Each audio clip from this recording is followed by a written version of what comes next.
Politisi Partai Kebangkitan Bangsa atau PKB, Hengki Yassin akan bertarung di Pilkada Takalar November 2024 mendatang. Sebelum Pilkada akan dihelat pemilu legislatif pada Februari, beberapa partai akan mendorong kadernya untuk maju terlebih dahulu di Pileg sebelum bertarung di Pilkada.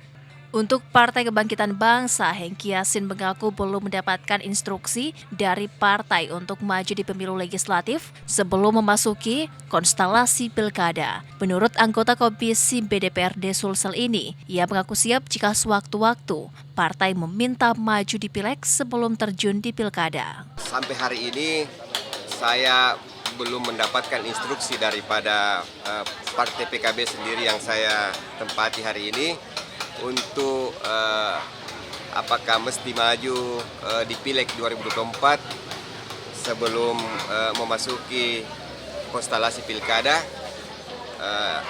Tapi ini kan masih berdinamika sampai ke depan.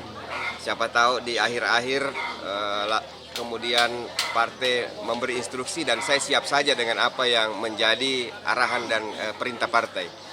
Saat ini Hengki Yassin fokus mensosialisasikan diri sebagai kandidat Bupati Takalar. Hairudin, Fajar TV dan Fajar Radio melaporkan.